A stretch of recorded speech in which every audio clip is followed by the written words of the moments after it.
Assalamualaikum warahmatullahi wabarakatuh. Kami dari kelompok 5 ingin mempresentasikan unsur-unsur periode ketiga. Nama kelompok kami yang pertama Teguh Julianto, kedua Dika Ayu Wardani, ketiga Eka Yudhya Nurmala, keempat Halimatus Syadiah. Selamat menyaksikan. Kali ini kita akan membahas tentang unsur periode ketiga. Di unsur periode ketiga yaitu ada natrium dengan unsur kimianya itu Na, magnesium Mg, aluminium Al, silikon Si, fosfor P, sulfur S, klorin Cl, dan argon Ar. Unsur natrium, magnesium, dan aluminium termasuk dalam logam. Unsur silikon termasuk dalam metaloid. Unsur fosfor, sulfur, dan klorin termasuk dalam non-logam. Unsur argon termasuk dalam gas mulia. Sifat fisik dari unsur-unsur periode ketiga yaitu ada nomor atom, nomor massa, jari-jari, titik didih, titik lebur, energi ionisasi, elektronegativitas, tingkat oxmax, struktur, dan wujud. Sifat kimia natrium. Jika dibakar berwarna kuning. Jika bereaksi dengan hidrogen menghasilkan hidrida yang mengandung ion H+. Jika bereaksi dengan air menghasilkan gas hidrogen akan logam hidroksida dan dapat juga menimbulkan ledakan. Natrium bereaksi dengan oksigen membentuk natrium peroksida atau Na2O2. Mudah teroksidasi dan merupakan pereduksi yang paling baik. Bersifat basa. Kelimpahan natrium. Natrium atau sodium adalah unsur kimia dan dalam tabel periodik yang memiliki simbol Na dan nomor atom 11. Natrium banyak ditemukan di berbagai mineral logam, misalnya sebagai NaCl, amphibol, sodaniter, dan zeolit. Natrium juga merupakan elemen terbanyak keempat di bumi, terkandung sebanyak 2,6% di kerak bumi. Natrium banyak terdapat di bintang yang ada di luar angkasa berdasarkan spektra garis D-nya dan bertanggung jawab terhadap cahaya hampir kebanyakan bintang. Proses pembuatan natrium. Unsur natrium diperoleh dengan cara elektrolisis NaCl yang dicairkan dengan katode besi dan anode karbon. Sel yang digunakan adalah Downs. Natrium cair terbentuk pada katode, selanjutnya dialirkan dan ditampung dalam wadah berisi minyak tanah. Dalam proses ini, elektrolisis dipanaskan dari luar dan dijaga agar natrium juga terbentuk tidak bersinggungan dengan udara, karena akan terbakar. Hasil samping elektrolisis ini adalah klorin. Manfaat natrium sebagai pendingin pada reaktor nuklir. Natrium digunakan pada pengolahan logam-logam tertentu. Natrium digunakan pada industri pembuatan bahan anti ketukan pada bensin yaitu tel. Uap natrium digunakan untuk lampu natrium yang dapat menembus kabut. Untuk membuat senyawa natrium seperti Na2O2 atau natrium peroksida dan NaCN atau natrium cyanida. Natrium juga digunakan untuk fotosel dalam alat-alat elektronik. Magnesium. Sifat kimia magnesium. Reaksi dengan air MgO plus H2O menghasilkan Mg dalam kurung OH tutup kurung 2. Reaksi dengan udara menghasilkan MgO dengan Mg3N2 jika dipanaskan.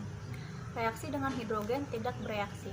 Reaksi dengan halogen Mg plus X2 menghasilkan atau dipanaskan menjadi MgX2 atau garam. Kelimpahan magnesium. Di alam magnesium bisa bersenyawa menjadi magnesium klorida atau MgCl2, senyawa karbonat MgCO3, dolomit MgCa atau CO3 dalam kurung 2, dan senyawa epsomit MgSO4.7H2O. Logam ini sekarang dihasilkan di AS dengan mengelektrolisis magnesium klorida yang terfusi dan air asin dari air asin, sumur, dan air laut. Pembuatan. Magnesium dibuat melalui elektrolisis lelehan garam kloridanya. Mg diolah air laut dicampur CaO sehingga Mg diendapkan sebagai MgOH2.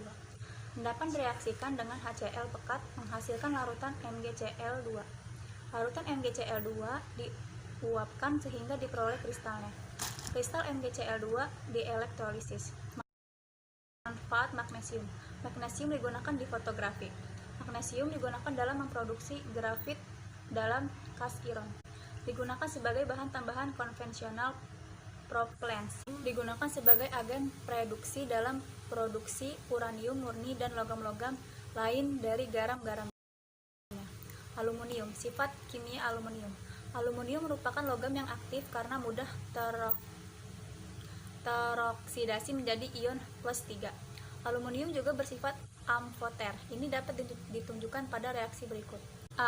Al2O3 plus 3H2SO4 menghasilkan Al2 dalam kurung SO4 tutup kurung 3 plus 3H2O. B.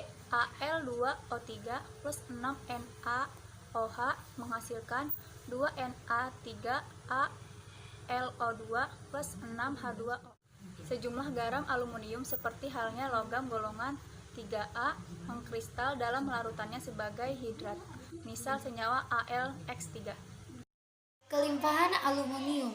Aluminium merupakan unsur logam yang paling banyak terdapat di kerak bumi. Kelimpahannya menempati urutan ketiga setelah oksigen dan silikon. Aluminium ditemukan dalam batuan aluminium silikat atau senyawa yang tersusun atas unsur Al, O, dan Si. Biji bauksit atau Al2O3, 2H2O, dan kriolit atau Na3AlF6. Proses pembuatan aluminium. Pembuatan aluminium terjadi dalam dua tahap, yaitu proses Bayer dan proses Hall-Héroult. Proses Bayer merupakan proses pemurnian biji bauksit untuk memperoleh aluminium oksida atau alumulina. Dan proses Hall-Héroult merupakan proses peleburan aluminium oksida untuk menghasilkan aluminium murni. Dan ada beberapa manfaat aluminium, yaitu banyak dipakai dalam industri pesawat, untuk membuat konstruksi bangunan, dipakai pada berbagai macam aloi, untuk membuat magnet yang kuat, tawas sebagai penjernih air, dan membuat berbagai alat musik. Silikon. Sifat kimia. Silikon di kulit bumi terdapat dalam berbagai bentuk silikat, yaitu senyawa silikon dengan oksigen. Unsur ini dapat dibuat dari silikon dioksida atau SiO2. Melalui reaksi SiO2 plus 2C akan berbentuk Si plus 2CO. Jari-jari silikon lebih besar dari karbon sehingga tidak dapat membentuk ikatan 2 atau rangkap 2 dan 3. Sesamanya hanya ikatan tunggal atau 0. Karena itu silikon tidak reaktif pada suhu kamar dan tidak bereaksi dengan asam, tetapi dapat bereaksi dengan basa kuat seperti NaOH. Dan reaksinya Si plus 4OH akan berbentuk SiO plus 2H. Dan di sini ada beberapa kelimpahan, yaitu silikon adalah suatu unsur kimia dalam tabel periodik yang memiliki lambang Si dan nomor atom 14. Merupakan unsur terbanyak kedua di bumi, senyawa yang terbentuk bersifat paramagnetik. Unsur kimia ini ditemukan oleh Johannes Jacob Berzelius. Silikon merupakan unsur kedua paling berlimpah di bumi setelah oksigen, yaitu mencakup 25,7% dari kandungan kerak bumi. Yang terakhir, silikon di kulit bumi terdapat dalam bentuk silikat dan silikon dioksida atau silika. Proses pembuatan silikon. Pembuatan senyawa silikon atau SiO2 dengan Al dan belerang atau aluminotermi. Yang kedua, SiO2 plus 2Al plus 4S akan terbentuk Si plus Al2S3 plus SO2. Yang ketiga, pembuatan water glass. Yang keempat, pada suhu tinggi SiO2 dapat mengusir oksida-oksida asam lain dari garam-garam, terutama oksida-oksida asam yang mudah menguap. Yang kelima, K2CO3 plus SiO2 akan terbentuk K2SiO3 plus CO2. Yang terakhir, Na2SO3 plus SiO2 akan terbentuk NaSiO3 plus SO2. Manfaat silikon. Silikon murni banyak digunakan sebagai bahan pembuatan semikonduktor untuk barang-barang elektronik. Silika gel biasa digunakan untuk menyerap air pada peralatan kamera dan obat-obatan karena sifatnya yang higroskopis. Silikon juga dapat digunakan untuk pembuatan lensa kontak, payudara buatan, dan jantung buatan. Fosfor. Sifat kimia. Sifat kimia pada fosfor terbagi menjadi dua, yaitu fosfor putih dan fosfor merah. Fosfor putih bersifat sangat reaktif, memancarkan cahaya, mudah berbakar di udara, beracun. Fosfor putih digunakan sebagai bahan baku pembuatan asam fosfat di industri. Dan fosfor merah bersifat tidak reaktif karena beracun. Fosfor merah digunakan sebagai bahan campuran pembuatan pasir halus dan bidang gesek korek api. Kelimpahan pada fosfor. Fosfor di alam terdapat di kulit bumi dalam senyawa yang pada umumnya senyawa fosfat. Sumber utama senyawa fosfat terdapat pada batu karang, yaitu dalam kurung CaF23, Ca3 dalam kurung PO42. Dan fosforit yang penyusun utamanya adalah kalsium fosfat atau Ca2 dalam kurung PO42. Fosfor selebihnya terdapat di dalam semua sel tubuh, separuhnya di dalam otot dan di dalam cairan ekstraseluler. Fosfor merupakan bagian dari asam nukleat, DNA dan RNA yang terdapat dalam tiap inti sel dan sitoplasma tiap sel hidup. Oke, selanjutnya penggunaan fosfor. Seperti yang kita ketahui, fosfor sangat penting dan dibutuhkan oleh makhluk hidup. Tanpa adanya fosfor tidak mungkin ada organik. Fosfor di dalam adenosin trifosfat atau ATP, asam dioksiribonukleat atau DNA, dan asam ribonukleat atau ARN. Mikroorganisme membutuhkan fosfor untuk membentuk fosfor anorganik dan akan mengubahnya menjadi organik. Fosfor yang dibutuhkan untuk metabolisme karbohidrat, lemak, dan asam nukleat. Selanjutnya adalah sulfur. Adapun sifat kimia dari sulfur adalah yang pertama, belerang mempunyai dua bentuk alotropi, yaitu belerang monoklin dan belerang rombik. Belerang monoklin ditemukan di atas suhu 96 derajat Celcius dan di bawah suhu 96 derajat Celcius. Belerang lebih stabil dalam bentuk rombik. Keadaan seperti ini dinamakan sifat enantiotropi belerang. Suhu 96 derajat Celcius merupakan suhu peralihan, dan pada suhu ini terjadi kesetimbangan dari belerang membuat ke belerang rombik. Yang selanjutnya adalah kelimpahan sulfur di alam. Dalam keadaan bebas, umumnya belerang terdapat di daerah gunung berapi. Adapun dalam bentuk senyawanya, belerang ditemukan dalam bentuk mineral sulfida, seperti besi sulfida, FeS2, gips, CaSO4, 2H2O, dan seng sulfida, ZnS. Selain itu, belerang juga terkandung dalam gas alam seperti H2S dan SO2. Pembuatan sulfur. Ada dua cara untuk pembuatan sulfur. Yang pertama, cara langsung, yang biasanya itu diambil dari kawah gunung. Sg plus O2G menghasilkan SO2G. Yang kedua itu H2SG plus SO2G menghasilkan 3SS plus 2H2OL. Yang kedua, proses freeze. Belerang diambil dari deposit belerang dalam tanah dengan cara memompakan air super panas bertekanan tinggi. Lelehan belerang akan keluar melalui pori-pori tanah dan membeku di permukaan tanah. Selanjutnya, kegunaan.